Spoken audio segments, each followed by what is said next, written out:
General Cheng. But finally, your luck has now run out. Good. You're clever. But not clever enough, because now you will die. I came here because you don't scare me. A brave man. And if I should fail to kill you and you escape, then I vow to retire from fighting. This is the E&E podcast. My name is Kyle. The E&E stands for Excavate and Elevate. I hope something that's shared here will help you. Let's excavate and elevate together. Let's dig deep and aim up. So I believe I've come to a revelation that God has given me. And it's that once my heart stops and once my eyes close for a final time, that is the end of my experience in life. And I know that many experiences are attached to a numerical value that you pay for in the form of money. But one of the things that I've grown to really appreciate is to live in the moment and to find God and the divine in that moment. I'm on my way to go get a haircut from my homie in Scottsdale, Fade Therapy, aka Isaiah. And my boy, he made it to the point where he has his own barbershop now. So, because I don't know exactly why he is offering me this, but he's offering me a free haircut, right? Free haircuts. And I'm just sitting here thinking about what he would normally charge for a haircut. And I'm just like, what an experience that I have a friend who can provide me excellent service, but he provides that excellent service just on the basis of our experiences with one another.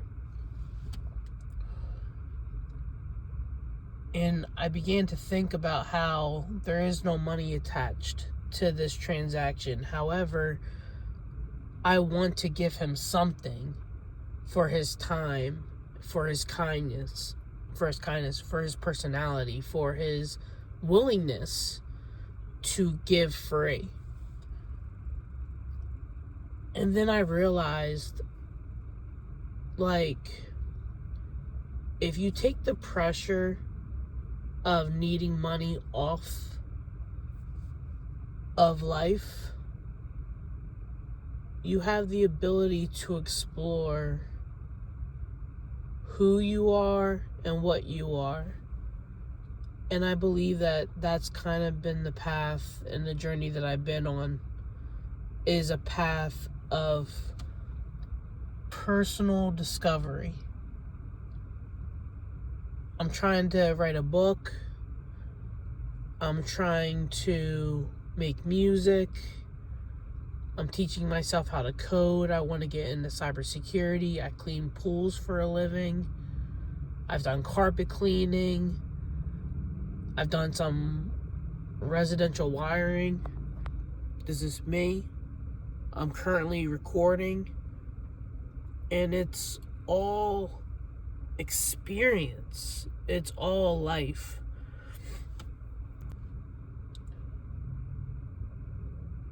I think what I'm trying to get to is I'm trying to get others to see that this experience that we have in life, there's so much more to it than chasing money, and there's so much more to it than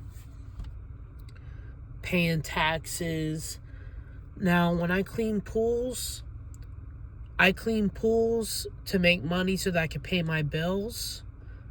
But outside of me paying bills, I got other things that I want to do. And at some time in my life, I would like those other things to be my 24-hour lifestyle. And I see that now, money money is... I have mixed thoughts on money. If you have enough of it, it does give you the opportunity to have experiences that many other people don't have. It also gives you resources that people don't have. But even in the things that I'm doing now, in the year 2024, I'm making music. Even though it's not high quality music, I'm still making music. I'm still writing down what I want to say. I'm still putting it over music. I'm still adding graphics. I'm doing graphic design. I'm trying to run a podcast. In the year 2024, I think the whole world is open to you. You just have to know how to go get the resources. And sometimes money is attached to it, and sometimes money's not. And I need to put a pin in this thought, but I just wanted to document what I was thinking while I was driving. I also need to get directions to this man's barbershop. So at some point, I would actually like to interview him and just document this experience. Like, my man started cutting hair, and I got the picture on my phone still. I still got, like, one of my first haircuts from my man Isaiah, and the fade was... It wasn't faded, bro. It just wasn't faded. And now he has his own barbershop. And I'm so proud of my man. Like, I'm so proud to see that somebody that I know started from the bottom, and now he has his own spot. He has his own sense of freedom, even though, like, he has to work to probably pay off the building or whatever. It's like he's his own boss. And, like, that's my aim in life. I want to be my own boss. I want to be able to create my own experiences without anybody telling me what it should look like, what it needs to look like. Like, I want that freedom. And I think that's what everybody wants. Everybody wants freedom, but we live in such a dependent society where people are dependent on other people carrying out their visions. People are dependent on other people because they don't have visions of their own. And once you get a vision for where you're trying to go, it's like you have to find your way to that vision. You have to find a way to make that dream become a reality. Like me wanting to be a podcaster, or me wanting... It's not even that I want to be a podcaster. I want to help people. I want to coach people. I want to... And the thing is podcasting is a format now where people can take in information in large quantities. So, like, yeah, I need to get going because I'm supposed to be getting a haircut, but I had to pull over and just make this video real quick. So, yeah, I'm going to put a pin in this, and at some point I'm going to continue it later. But, yeah. Go for your dream. Don't worry about money. And of course, money is hard not to worry about because money makes the world go around. The Bible says that money solves all problems, or solves many problems, or something like that. I'll find the scripture at some point. But with the absence of money, all you have is experience. You know, without bills, all you have is experiences. And I've grown to love my experiences because the more I watch people get sick and die, the more I realize that, like, you just gotta take solace and you gotta just take comfort in whatever peaceful moments you have. And I'm at peace, and my job covers my bills to where I'm not, like, completely underwater. Sure, I'm living check to check, but, like, as long as that check keeps coming in, I'm good, right? And I'm happy. Like, my family life is calm. I got a job where people like me. My employer likes me. The people I work with likes me. My family's calm. My family's at peace. Bills are paid. Sure, we are sinking because of the world around us, the inflation and all that. And of course, there are times where I want more money and, you know, I want the things that I'm doing to produce for me. But I'm at this point where I'm just realizing, like, you take all that money chasing away, and it's just like you just have experiences. And I want people to realize that, like, you stop chasing money. Like, yeah, go make money, but, like, it's hard to say. Like, don't let the bills overshadow life experience. I think bills and taxes, money, it's all an illusion. If you learn how to do things for yourself, if you learn how to grow food, if you learn how to hunt, if you learn how to live off the land, if you learn how to build for yourself, if you learn how to take whatever technology is available to you and you work with it, I don't think you necessarily need money, but there's a debate on how you get the resources. But anyways, focus on life experiences. Now I gotta go. Peace. My guidelines, and it'll be even, like, you know. But it actually don't look bad. I'm looking at it, I'm like, damn, this don't look bad. You've been my barber now for a little over a year, and we're caught in a situation where I actually want to interview you because I'm trying to do a podcast where I encourage people to latch onto their visions and reach for their dreams. And you're one of those people. I'm actually interested in your story. Yeah. What do you think people can get out of, like, this place as a service? So first and foremost, the haircut's number one. I'm here to look good after the fact. And one of the benefits to being here with you, Isaiah, here at Faith Therapy is not only can I express myself and have a man-to-man conversation, but also you're a motivation, watching how you started your business from basically being able to give a fade to now you have your own barbershop in your own tight spot. So I think this is a huge encouragement to people who are also trying to reach for their dreams and find encouragement. It's a big motivation to be here. I'm glad to be here. This is an E&E podcast exclusive from Faith Therapy's barbershop out here in Scottsdale, Arizona, Shea Boulevard. I'm with Isaiah. This is actually his video, but he's gonna send it to me when it's over. Yeah, man, I had to get your experience on camera, bro. Because I remember when you just started cutting. I still have the picture. I'm gonna put it on the pod too. But you said you've been doing this for how long now? A year and a half. It'll be 2 years in August. 2 years. So you started barber school when? Shit. When did I start barber school? I want to say May of 2020. What? May of 2021. So we're in 2024 right now. Yeah. So May 2021, you had prior experience to cutting hair? I cut some of my homies here when I was like 15, just like in the house.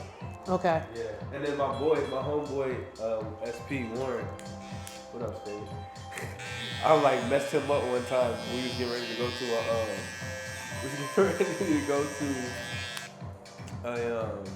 a field trip. I was fucking up. I just stopped cutting hair. So when did you pick it back up?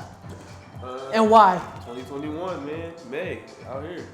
Because I wanted to change my career. I was like a long haul trucker, and I wanted to change my career, and I wanted to be home with my son, and I wanted something that was sustainable, that I could really express all of my talents in one place. What are we doing? All right, so I got a little bit of an extended chin right now, so I would like to kind of cut this down like halfway. Take a little off the top, bring it down like maybe like half the length, and then just blend it in the way we normally blend it in. So I've been digging the blending, like I want to go bald, skin fade, and I kind of like it when it's when the beard starts like right here and blends into the fade. Okay. And then as far as the skin, I can't really see, but this is right above my ear. Yeah, so I would like it to be like skin up to here. Okay. All right. So take out the C-cup. Yes. Yeah. All right. And you want to keep this bulky? You just want to trim it a little bit? Yes. Okay. And you want bolt to stop here and then fade. Yeah. Yeah.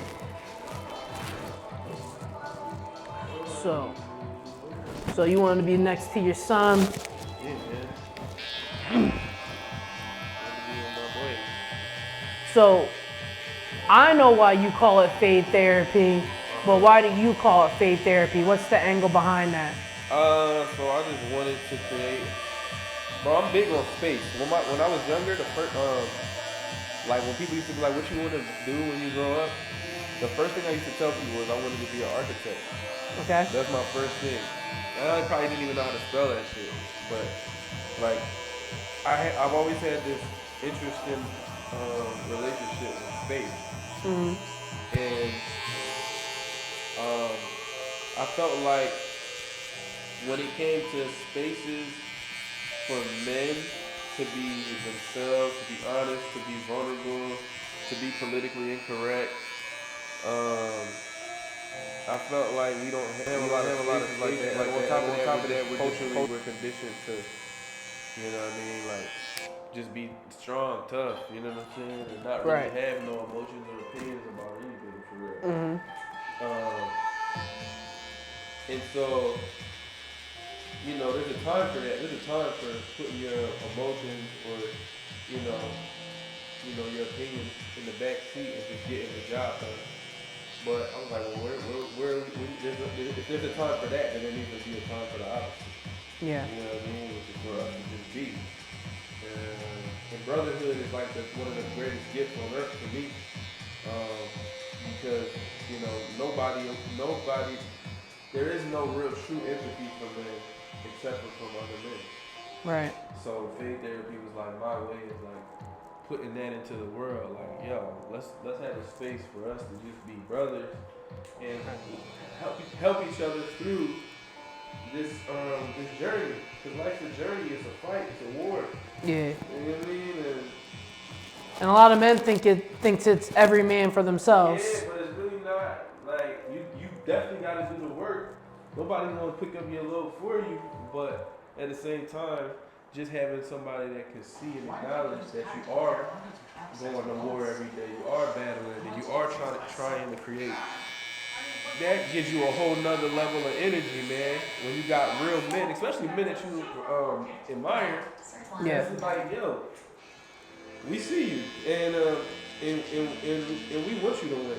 Yeah. You know what I'm saying? Like, it all goes back to like even the fatherless thing. Man. There's so many people out here that are fatherless, and we just need good masculine figures. Yeah. In our lives, whether we are men ourselves or whether it's young boys, children, all that shit. We just strong masculine figures. We need that community, bro. Yeah. And we need people who walk the path and created their own path. Yeah. We need people who have walked their own path to kind of show other men what they've been through so that those men who are still in the process of finding what they're trying to do, like, they know that it's possible, bro. Yeah, for sure. And that's the thing, like, I feel like what you said about the fatherless, like, a lot of people don't know it's possible because no one showed them the way. They didn't see it. You know what I'm saying? Sometimes just seeing it, bro. Like a lot of stuff that I've experienced in life was just me being able to see it. And I was like, oh, like just getting that visual of it made it possible for me. Like, oh, okay. So who showed you it was possible? Oh man, so many people, bro. And that's not even just limited to men. It's men, women, young people, children. Like, you know what I'm saying? Everybody has good ideas, bro. I'm an idea guy. Yeah. Like, everybody, like, there's good ideas bubbling from every part of the world, but not everybody has the access to get their ideas out or to bring it, or they don't have the steps or the know-how to bring an idea into fruition. Yeah. But, man, like, some of the most talented people are right next door to you, you know what I'm saying? The most Right. interesting and incredible people are right next to you, so I hate limiting people based on, you know, our differences, you know what I'm saying? I really try to find what are the commonalities and what's the underlying truth behind everything that we do here on this planet, you know what I'm saying? In this realm. Like, what is the underlying truth that's scared? Because we have all these differences in the world, but We all have ideas. yeah, there's only a few things that ring true for everybody, and that's the good stuff. Yeah. So I just got home from getting my hair cut with Isaiah. And I was thinking about our conversation on the way home. When it comes to me doing the things that I want to do, like write a book, like do the podcast, involved with graphic design, coding. I want to do some cybersecurity. A lot of the cybersecurity and coding, those are things that I'm doing because I am thinking about the money involved. But I also have an interest in those things. So I would enjoy the process of learning cybersecurity, and I'm enjoying the process of learning coding. I'm saying all this because I realized on the way to get my hair cut, and I realized throughout the conversation with Isaiah that he was just enjoying the process. He enjoyed becoming a barber. He enjoyed putting himself in a position to be able to talk and connect with people. And it just dawned on me. It's just like he's enjoying the process of getting to where he's trying to go. Of course, there's a money incentive, but at the end of the day, he wants to be around people. He wants to create a space for people. And I want to do something similar. And I want to aid and encourage people and lift, I want to empower the disempowered. And I can do that now with the tools that I have at my disposal. The only thing that was holding me back was me, my own insecurities, my own inner paradigms, and my struggles with existential threats. But now that I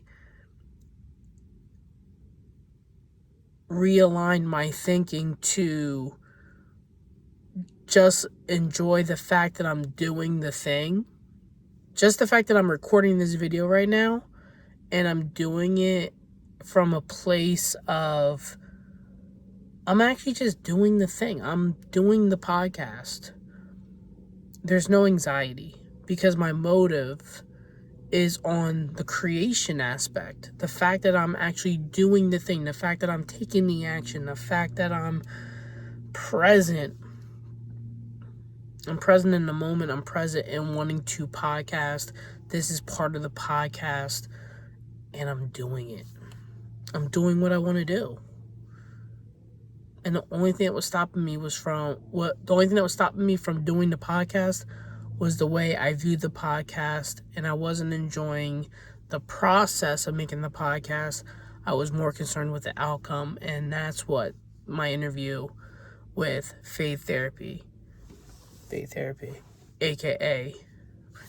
Isaiah, aka Faith Therapy, has helped me to realize. That's it. Have a good day. You're clever. Peace. But not clever enough, because now you will die. I came here because you don't scare me. A brave man. And if I should fail to kill you and you escape, then I vow to retire from fighting. Hey.